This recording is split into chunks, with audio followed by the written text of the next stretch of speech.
Hi friend, welcome to divine English mantra YouTube channel. मैं घनश्याम एक बार पुनः आप लोगों का स्वागत करता हूं। जैसे कि हम लोग पीछे बहुत सारी वीडियोस कर चुके हैं अलग अलग टॉपिकों पे। आज हम लेने वाले हैं एक न्यू टॉपिक जिसका नाम है voice.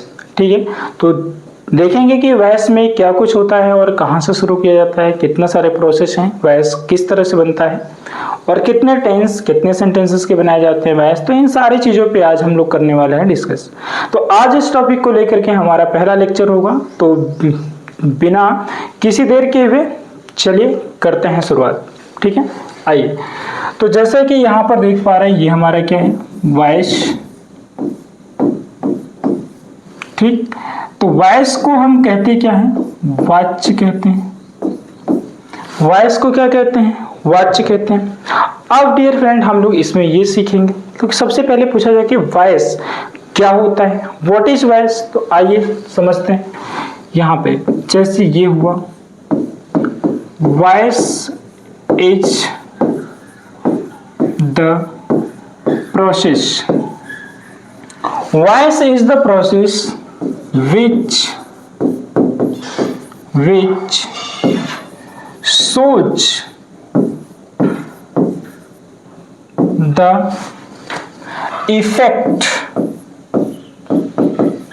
the effect of verb। यानी ये कहा जाए कि voice is the process which shows the effect of verb। यानी वॉइस वह प्रक्रिया है जो वर्ब के प्रभाव को दर्शाती है, वर्ब के प्रभाव को दर्शाती है। तो आइए देखते हैं कैसे। अगर यहाँ पे मैंने लिया है वर्ब, ठीक है, अब ये देखिए, अगर वर्ब का प्रभाव यानी कहा जाए किस पे, सब्जेक्ट पर, यानी इस तरीके से कर लिया जाए कि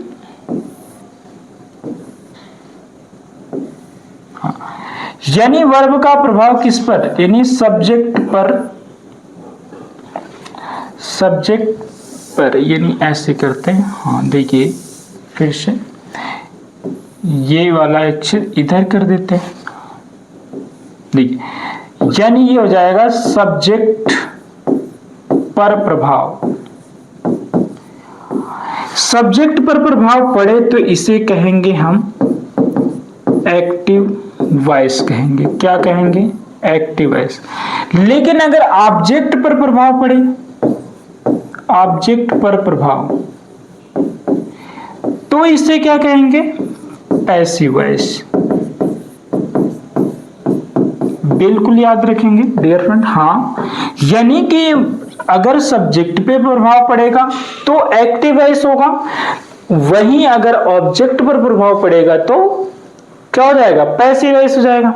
लेकिन हमें जो प्राथमिक चीजों में सिखाया गया वो ये बताया जाता है कि अगर सब्जेक्ट, वर्ब और ऑब्जेक्ट, सब्जेक्ट वर्ब ऑब्जेक्ट एक ऑर्डर में मिल जाता है तो उसको एक्टिव वॉइस कहा जाता है। ऐसा लोगों का मानना है, ऐसा लोगों का मानना है। ठीक, देखिए, तो यहां पर हम क्या करेंगे, हम लोग लेंगे यहां ऑब्जेक्ट ले लेंगे और फिर ये क्या ले लेंगे, वर्ब, और फिर क्या ले लेंगे हम यहाँ पे, सब्जेक्ट।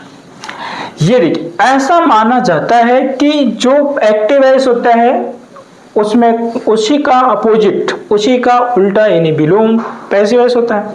तो जैसे ये देखिए, ये आपको दिख रहा है कि सब्जेक्ट कहाँ चला गया, पीछे, और यहां से क्या हो गया, ये चला आया आगे। ये आपका देखिए अपोजिट प्रोसेस। ये आपको देखने में लग रहा है कि एक्टिव वॉइस का शुरुआत सब्जेक्ट से होगा, पैसिव वॉइस की शुरुआत ऑब्जेक्ट से होगी। लेकिन मैं बता दूं डियर फ्रेंड कि यहाँ पर एक थोड़ा सा समझने की बात है, एक्टिव वॉइस हो या पैसिव वॉइस हो, दोनों की शुरुआत सब्जेक्ट से ही होती है। इस बात को आपको जानना है। तो कैसे होती है, एक मतलब जानने का प्रयास करते हैं। आइए तो मैं दिखाता हूं। यानी कि यहाँ पर एक एग्जाम्पल लेते हैं और उसी एग्जाम्पल के माध्यम से हम इस बात को क्लियर कर पाएंगे। देखिए, सबसे पहले मैं कह दूं सी abuses me। नो डाउट ये सब्जेक्ट है, ये वर्ब है, ये ऑब्जेक्ट है। यानी सब्जेक्ट पहले मिला है, ना कोई शिकवा ना गिला है, क्योंकि सब्जेक्ट मुझे पहले मिला है। अब यहां पर मैं पैसिव वॉइस बनाने की बात करूंगा तो सबसे पहले मैं क्या लाऊंगा, मी। लेकिन ध्यान दीजिए कोई भी मी को लिख नहीं सकता, वहां पर क्या लिखता है, आई। तो यही तो समझना है भाई कि जो पैसिव वॉइस बना रहे हो तब भी तो आप क्या ले रहे हो, सब्जेक्ट ले रहे हो। कहने की तो कह देते हो कि पैसिव वॉइस में ऑब्जेक्ट आता है, पहले आता जरूर है, रहता कहां है, वो कौन सा रूप ले लेता है, वो सब्जेक्ट का। तो यहां पर क्या हो जाएगा, ये आई एम, फिर क्या हो जाएगा, एब्यूज्ड, और आई एम एब्यूज्ड हो गया ये, फिर क्या, बाई, सी को इधर लेकर आएंगे तो क्या कर देंगे, हर। तो मुझे उम्मीद है कि आप इस बात को समझ गए होंगे। अब दूसरी बात ये भी हम लोग देख लेते हैं कि मतलब जो हमारा एक्टिव वॉइस होता है, ठीक है, एक्टिव वॉइस है और क्या साथ साथ पैसिव वॉइस, तो दोनों में सब्जेक्ट अगर आता है तो कैसे हम पकड़ पाएंगे कि हमारा कौन सा एक्टिव वॉइस है, और कैसे हम समझ पाएंगे कि कौन सा हमारा पैसिव वॉइस है का सब्जेक्ट है। जब दोनों ही अपना सब्जेक्ट से शुरू है तो किस प्रकार से हम उसे जस्टिफाई करेंगे। तो आइए मेरे साथ बने रहिए। देखिए यहां पर अगर बात करूं मैं एक्टिव वॉइस में, तो यहां पर क्या हो जाएगा, सब्जेक्ट कार्य करता है, सब्जेक्ट कार्य करता है। और यहां पर क्या है, यहां पर यह बोला जाएगा फ्रेंड, सब्जेक्ट पर कार्य होता है, सब्जेक्ट पर कार्य होता है। जी हां, इस लाइन को जरूर ध्यान में रखें। देखिए एक्टिव वॉइस में क्या होता है, सब्जेक्ट कार्य करता है, जबकि पैसिव वॉइस में क्या होता है, सब्जेक्ट पर ही कार्य होता है। आइए समझिए, सी एब्यूजेज मी, वह मुझे गाली देती है। गाली देने का काम कौन करता है, वह है क्या, अपने आप में सब्जेक्ट है कि नहीं है, है ना भाई। तो अगला क्या है, ये पैसिव वॉइस कि आई एम एब्यूज्ड बाय हर, यानी मुझे गाली दी जा रही है। यहां वाला सब्जेक्ट है जो काम कर नहीं रहा है, सब्जेक्ट पर ही कार्य हो रहा है।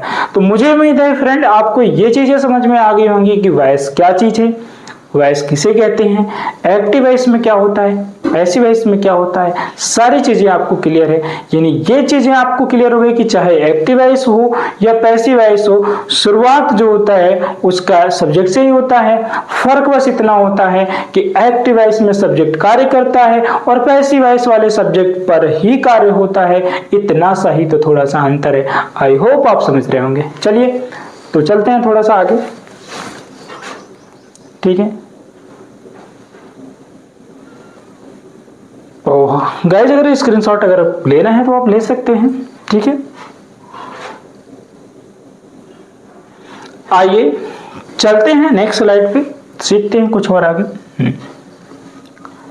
तो देखिए नेक्स्ट स्लाइड पे जाकर हम लोग पहुंच गए। तो नेक्स्ट स्लाइड पे जब आ गए तो कुछ कैसे ऐड करेंगे, कैसे आगे बढ़ेंगे, तो इसमें कुछ इंपॉर्टेंट चीजें होंगी। तो वो इंपॉर्टेंट चीज क्या है, मतलब क्या क्या जरूरत पड़ सकती है पैसिव वॉइस के दौरान, तो उसमें से मोस्ट इंपॉर्टेंट जो होता है वो ऑब्जेक्ट होता है, जो जनरली सब लोग फाइंड आउट कर लेते हैं। दूसरा जो इंपॉर्टेंट पॉइंट होता है इसमें होता है केस का मैटर। अब वो केस क्या होता है, केस का नाम तो सुना ही होगा, बट ये कोर्ट कचहरी वाला नहीं। और एक केस और है जिसको बाबा रामदेव ने ध्यान दिया था, ठीक है, जानते ही होंगे मेरे ख्याल से, उन्होंने बना डाला था केस कांति। पर दुख की बात तो ये थी कि जिसने लगाया केस कांति मिला नहीं उसको कोई भी शांति, है ना, समझ सकते हैं, कोई भी शांति नहीं मिला, भले ही कितना भी उन्होंने बना लिया केस कांति। तो चलिए बात वो उनकी रही और बात यूज करने वालों की रही। तो हमें इन दोनों केस से कोई मतलब नहीं है, ना तो कोर्ट कचहरी वाला ना तो केस कांति, ठीक है। हमें चाहिए इंग्लिश वाला case by which we get, ठीक है, रिलीफ, हमें जिससे मिल सके एक पॉइंट। तो आइए देखते हैं यहाँ पर हमारे पास जो केस है इस केस को हम कैसे हैंडल करेंगे। तो इस केस का मीनिंग होता है क्या, कारक। अब इंग्लिश में कारक कितने होते हैं, 3 होते हैं, ठीक। आइए तो यहां पर इस तरीके से करते हैं। तो सबसे पहले वाले कारक का जो नाम है उसका नामवा जो है ना, मतलब नाम क्या है, नॉमिनेटिव। तो नॉमिनेटिव केस, कौन सा केस कहेंगे, नॉमिनेटिव केस। और दूसरा क्या है ना, उसको कहते हैं कौन सा,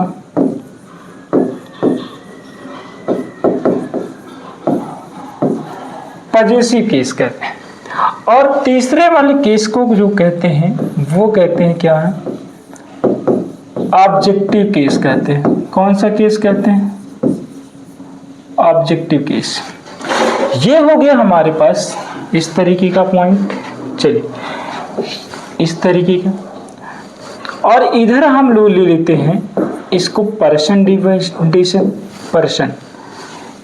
देखिए तो फ्रेंड, अगर हम बात करें हमारे पास पर्सन तो 3 है, फर्स्ट पर्सन। अब फर्स्ट पर्सन में कितने आते हैं, आई और वी आते हैं। लेकिन यहां जरा एक चीज समझने का प्रयास करिए, पजेसिव केस के भी 2 हिस्से हैं। पहला जो हिस्सा होता है उसको कहा जाता है पजेसिव एडजेक्टिव कहते हैं, जो दूसरा हिस्सा होता है उसे पजेसिव प्रोनाउन कहते हैं।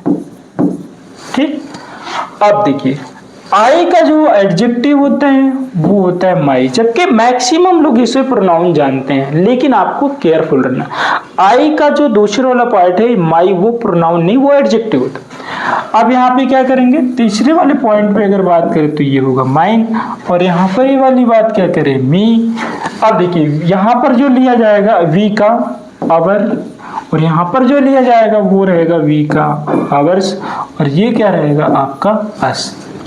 अब फ्रेंड हम लोग लेते हैं, देखिए ये हमारा पहला वाला सेक्शन होता है कंप्लीट। यानी कौन सा सेक्शन कंप्लीट हो गया, हमारा सेक्शन कंप्लीट हो गया पर्सन 1 का। अब हम लेते हैं पर्सन सेकंड। कौन सा, सेकंड में इकलौता जन्म लेता है यू, और यहाँ पर भी क्या लिखा जाएगा, योर, सॉरी यहाँ पे रहेगा योर, हाँ ठीक।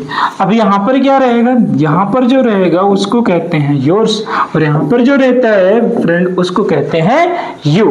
तो देखिए ये हमारा सेकंड पर्सन का भी हमारा जो मैटर था वो हो गया क्लियर। अब हम लोग लेते हैं कौन सा वाला, थर्ड वाला। तो अब थर्ड वाले में क्या आता है, सबसे पहले आता है मेरे पास ही। अब ही का यहाँ पर वाला वो पॉइंट करूंगा तो रहेगा हिज, और यहाँ पर वाला भी पॉइंट क्या रहेगा, हिज रहेगा, और यहाँ पर वाला भी क्या रहेगा, हिम रहेगा। अब देखो इसके बाद मेरे पास जो आएगा वो रहेगा सी। अब सी का जो इधर वाला पार्ट होगा उसको करेंगे हर, और इसके वाले इधर वाली बात आएगी तो करेंगे हर, और नल हर्ष, और यहाँ पर वाली बात आएगी तो क्या करेंगे, हम हर करेंगे।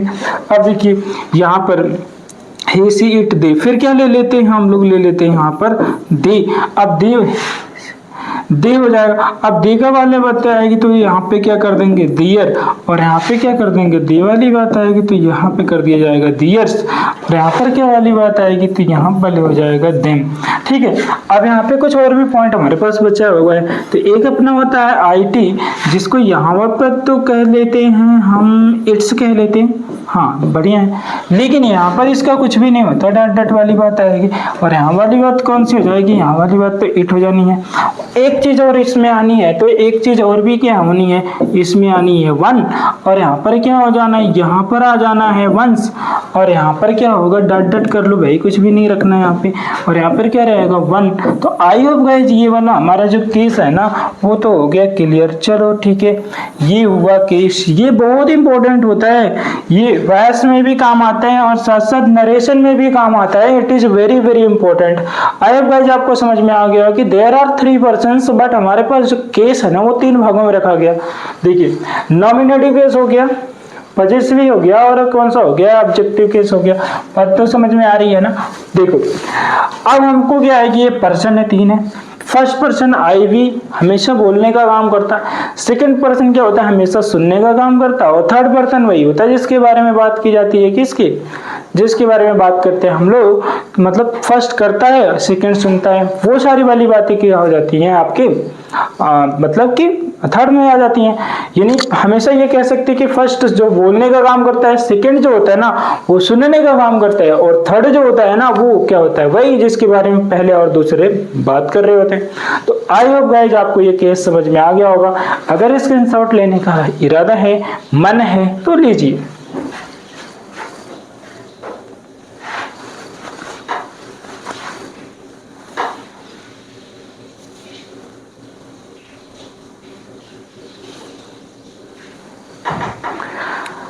आगे भाई आप स्क्रीनशॉट ले लिए होंगे और समझ भी गए होंगे, तो चलिए आगे बढ़ते हैं। ठीक है, आगे की पॉइंट को सीखते हैं।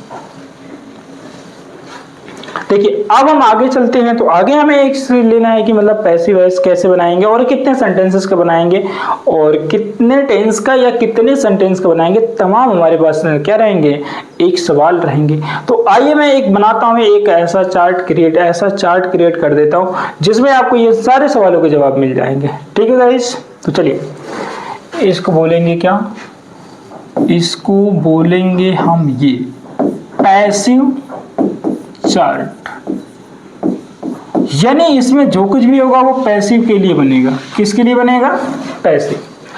अब यहां से शुरू करते हैं। ठीक है, देखिए ये रहा मेरा ऐसा, ये रहा मेरा ऐसा, ये रहा मेरा ऐसा। ठीक है, तो देखिए अगला पॉइंट है मेरे पास, इतना सा ले लूं, हाँ तो ये भी इतना से ले लूं। ठीक है, ये भी इतना ले लूं और इतना भी ले लूं, कितना, हाँ अब जो भी है इधर ले लेते हैं, वर्ब प्रीपोजिशन सब्जेक्ट हो जाएगा। ऐसे इतने हैं कि ये तो हो सकता है। अच्छा चलो इसको काम करते हैं, यहाँ से हम गायब कर देते हैं। हाँ मैंने इसको गायब कर दिया, अब इधर वाला ले लेते। ठीक है, इतना, तो चलो इसमें कुछ करना है खास। ये देखना भाई, ये अभी तो ये डायग्राम बन रहे हैं, इसको भर देंगे, पूरा पता चल जाएगा कितना टेंस आएंगे कितने सेंटेंस आएंगे। ठीक है, देखो यानी ये रहेगा अपना एसन और ये रहेंगे आपके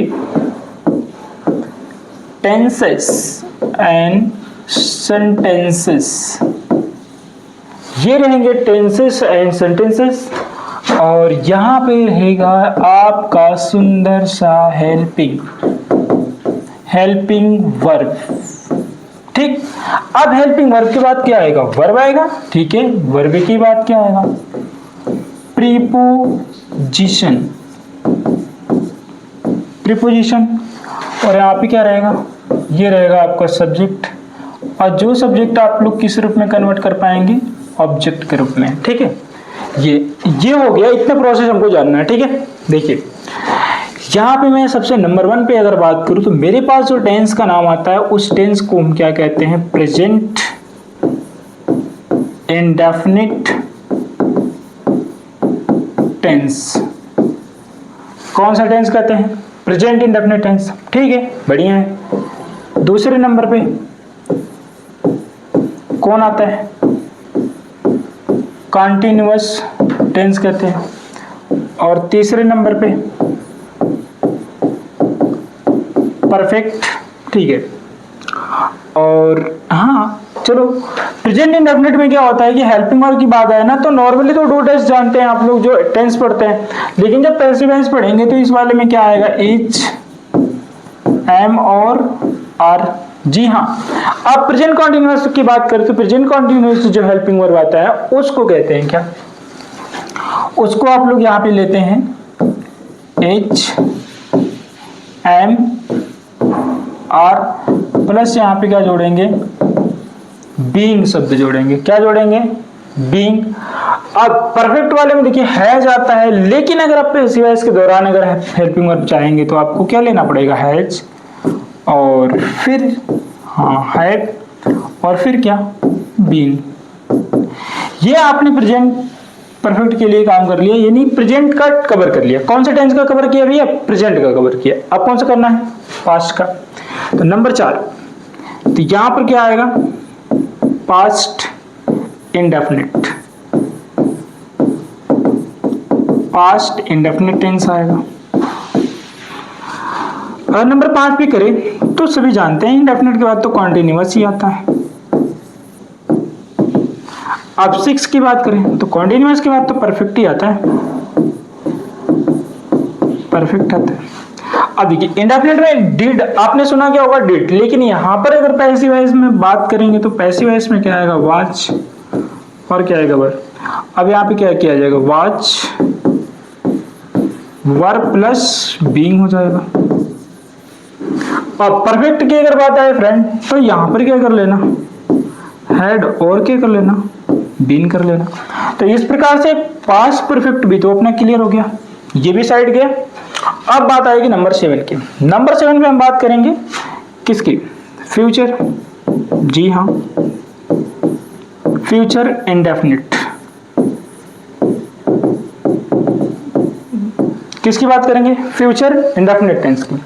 तो फ्यूचर इंडेफिनिट टेंस की अगर हेल्पिंग वर्ब की बात करें तो विल और फिर क्या है? शैल, और प्लस इसमें क्या कर दीजिएगा? बी कर दीजिएगा। ठीक है। अब फ्यूचर कॉन्टिन्यूअस का बनेगा नहीं बनेगा भाई, समझिए, फ्यूचर कॉन्टिन्यूअस का नहीं बनेगा। तो फ्यूचर कॉन्टिन्यूअस में कौन सा आ जाता है? अगला नंबर मतलब परफेक्ट का। तो यानी यहां पे क्या आ जाएगा? यहां पे आ जाएगा फ्यूचर परफेक्ट। अब फ्यूचर परफेक्ट टेंस में अगर बात करें तो क्या लिया जाएगा? विल, फिर क्या हो जाएगा? शैल, प्लस क्या कर दिया जाएगा? हैव, और दोनों के साथ क्या लगाया जाएगा? बीन। ठीक है, ये हो गया आपका फ्यूचर वाला मामला क्लियर। अब हम लेते हैं कुछ और भी मामले। नंबर 9 पे हम बात करेंगे किसका? Imperative sentence. किस सेंटेंस की बात करेंगे? Imperative sentence. तो इंपरेटिव सेंटेंस में गाइस दो तरीके से बनता है। एक तो ये बनेगा लेट बी से, और दूसरा किससे बनेगा? शुड बी से।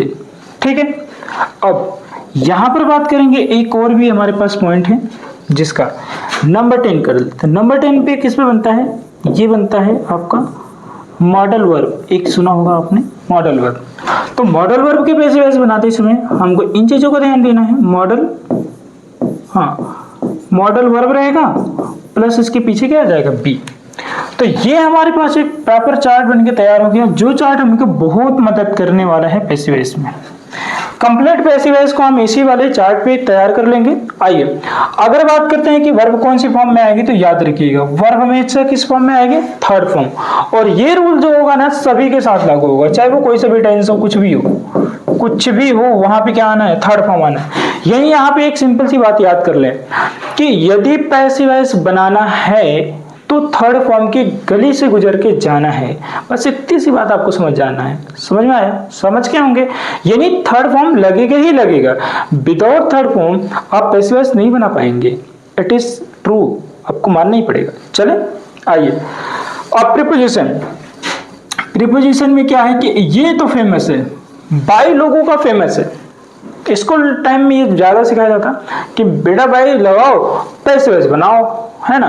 लेकिन वो चीजें कंपटीशन में आकर के बेटा को कर देती है परेशान, क्योंकि सिर्फ बाई लगा के पैसिव वॉइस बना दो, इट इज नॉट पूरी तरह से कंप्लीट तो है नहीं, क्योंकि आगे चल के और भी प्रीपोजिशन का फेस करना होता है।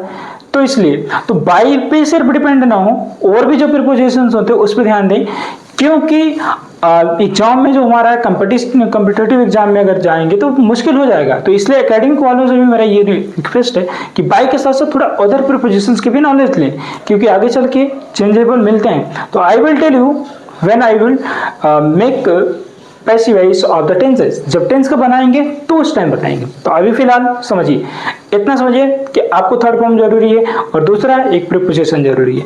ये जरूरी नहीं कि वो सिर्फ बाई हो, जरूरी ये भी है कि बाई के साथ दूसरा भी हो सकता है। चलिए तो यहाँ पे क्या आ जाएगा? बाई और अदर प्रीपोजिशन, बाई और अदर प्रीपोजिशन। जी फ्रेंड, इट इज गुड। अब देखिए ये चीजें सभी में रहेगी, नो डाउट ये सब में आएगा। अब यहां पर देखते हैं,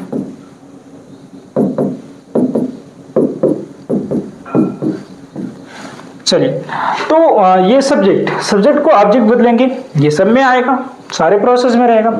तो डियर फ्रेंड, मैं आपसे इतना कहना चाहूंगा कि इस पूरे पैसिव वॉइस के चार्ट में आपको ये पता चल गया कि कितने टेंस का, कितने सारी चीजों को हम मतलब कितने टेंस का पैसिव वॉइस बनाएंगे और कितने सेंटेंस का और किसका बना सकते हैं। ठीक है, तो चलिए मुझे बस इसमें इतना कहना है कि मतलब ये सारी चीजें आपको क्लियर करना है। तो देखिए इसमें अगर आप कुछ भी अगर याद करना चाहते हैं, एक चीज आपको जरूर याद कर लेना चाहिए। वो क्या याद कर लेना चाहिए? ये helping verb. It is the changeable. ये क्या है? परिवर्तनशील है, ये परिवर्तित होगा। एज सून मतलब एज वेल एज, मतलब जैसे टेंस बदलेगा तो वैसे ही भी बदलेगा। As tense will be change, the helping verb will be change. तो जिस प्रकार से टेंस बदलेगा वैसे आपकी हेल्पिंग वर्ब बदलेगी। तो you must care helping verb of each and every tense and sentences for the passive voice. अगर आप पैसिव वॉइस बनाना चाहते हैं तो आपको याद करना ही पड़ेगा सभी का। और ओवरऑल अभी इस सेशन को ओवर करने से पहले once I repeat what we learn today, एक बार इसको मैं बताने से पहले ये बता दूं कि हमने आज क्या सीखा। तो आइए चलते हैं, ये रहा हमारा सॉरी, तो हमें पहले वाली स्लाइड पे जाना है।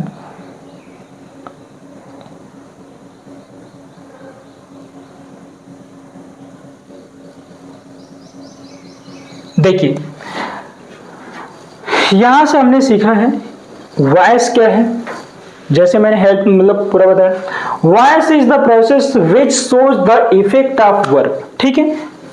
अब देखिए यहां पर जैसे बताया गया कि वर्ब हमने लिया, अगर सब्जेक्ट पर प्रभाव पड़ा तो उसे एक्टिव वॉइस कह देंगे, ऑब्जेक्ट पर प्रभाव पड़ेगा तो पैसिव वॉइस कह देंगे। मैंने यहाँ पे ये चीज समझाई कि सब ऐसा प्राइमरीली बोला जाता है कि एक्टिव वॉइस में सब्जेक्ट वर्ब और ऑब्जेक्ट मिलता है, पैसिव वॉइस में क्या होता है कि ऑब्जेक्ट और वर्ब और क्या होता है सब्जेक्ट मिल जाता है। लेकिन मैंने ये प्रूव करने की बात कही कि देखो जैसे कि अगर हम यहाँ पे बात करते हैं कि मतलब पैसिव वॉइस बनाएंगे तो ऑब्जेक्ट यहाँ जरूर होता है, लेकिन हम यहाँ पर क्या करते हैं सब्जेक्ट बना लेते हैं, और इस सब्जेक्ट को हम क्या बना लेते हैं ऑब्जेक्ट बना लेते हैं। तो यानी अब देखा जाए तो हमारा जो ये एक रूल बनता है, यानी जो अपना ये अलग से ये बन के तैयार हो रहा है, ये देखिए सब्जेक्ट वर्ब और ऑब्जेक्ट पर ही काम होता है। मैंने ये बताने की कोशिश की है कि मतलब सब्जेक्ट चाहे एक्टिव वॉइस हो चाहे पैसिव वॉइस हो, दोनों में ही हमारा सेंटेंस सब्जेक्ट से शुरू होता है। उस चीज को देखने के लिए मैंने यहाँ पे दिखाया। अगर सब्जेक्ट मतलब एक्टिव वॉइस में क्या है कि सब्जेक्ट कार्य करता है, और पैसिव वॉइस में क्या है कि सब्जेक्ट पर कार्य होता है। ये सारी बात मैंने आपसे बताई, बात तो समझ में आई होगी। अब यहाँ पे देखिए जैसे कि सी अब्यूजेस मी, वह मुझे गाली देती है, गाली देने का काम कौन करती है वो करती है, तो वह जब गाली देने का काम करती है तो समझिए कि वो काम कर रही नहीं, वो एक्टिव वॉइस है। और यहाँ आई एम अब्यूज्ड बाय हर, मैं उसके द्वारा गाली दिया जाता हूँ तो मैं तो काम कर नहीं रहा हूँ भाई, मुझे गरियाया जा रहा है, तो मतलब मैं सब्जेक्ट हूँ लेकिन मैं काम कर नहीं रहा हूँ, तो इसलिए क्या हो जाएगा पैसिव वॉइस हो जाएगा। आई होप गाइस ये आपको समझ में आ गया होगा। तो ये आपका है पैसिव वॉइस, ठीक है। चलिए अगले वाले पे हमने क्या सीखा था, अगला ये था, अगला ये केस था। केस को जानने जरूरी इसलिए कि हमारा ये नॉमिनेटिव की वजह से पीछे जाता है, तो इस रूप में पीछे से आगे आता तो इस रूप में, यानी ये सब्जेक्ट है और ये वाला ऑब्जेक्ट है। बहरहाल अगर आप पैसिव वॉइस सीखेंगे तो आपको इसकी जरूरत नहीं पड़ेगी, मतलब ये वाला पड़ेगा first and last, it will be helpful for you, ठीक है। चलिए तो गाइस ये भी ठीक है आपके लिए। तो अगला वाला देखते हैं। हाँ ये रहा वेरी वेरी इंपॉर्टेंट कि कितने टेंस और कितने सेंटेंसेस का बनेगा। तो मैंने बताया कि ओवरऑल प्रेजेंट में कितने टेंस हैं, 3, इंडेफिनिट, कॉन्टिन्यूअस और परफेक्ट बनेगा। इंडेफिनिट के दौरान हेल्पिंग वर्ब ये रहेगा, और कॉन्टिन्यूअस के दौरान हेल्पिंग वर्ब ये रहेगा आपका, परफेक्ट के दौरान ये रहेगा आपके सामने। पास्ट इंडेफिनिट में देखेंगे तो हेल्पिंग वर्ब ये पाएंगे, कॉन्टिन्यूअस में देखेंगे तो हेल्पिंग वर्ब ये मिलेगा, परफेक्ट में देखेंगे तो हैड बीन मिल जाएगा, और फ्यूचर इंडेफिनिट का देखेंगे तो ये मिलेगा, और फ्यूचर परफेक्ट का देखेंगे तो ये भी। इम्परेटिव सेंटेंस में देखेंगे तो लेट बी या शुड बी हम कर लेंगे, और मॉडल वर्ब में देखेंगे तो मॉडल वर्ब रहेगा। जैसे कि मैंने बताया कि वर्ब की थर्ड फॉर्म हमेशा लगेगी। यदि आप पैसिव वॉइस बनाना चाहते हैं तो आपको थर्ड फॉर्म याद रखना ही पड़ेगा, it will be helpful and compulsory for you, ठीक है। तो चलिए ये हमारा प्रीपोजिशन, ये सब्जेक्ट। तो डियर गाइस आपको ये आज का सेशन बहुत ही पसंद आया होगा, तो आप कीप वॉचिंग, ठीक है, और वीडियो को देखते रहें, और बाकी के प्रोसेस को लेकर के हम एक एक इसके डिटेल सीखेंगे अगली वीडियो में। तब तक के लिए आपको thank you so much for watching my video. Tata bye bye, मिलते हैं नेक्स्ट वीडियो में। तब तक आप लोग बने रहें, देखते रहें, हंसते रहें, मुस्कुराते रहें और पढ़ते रहें।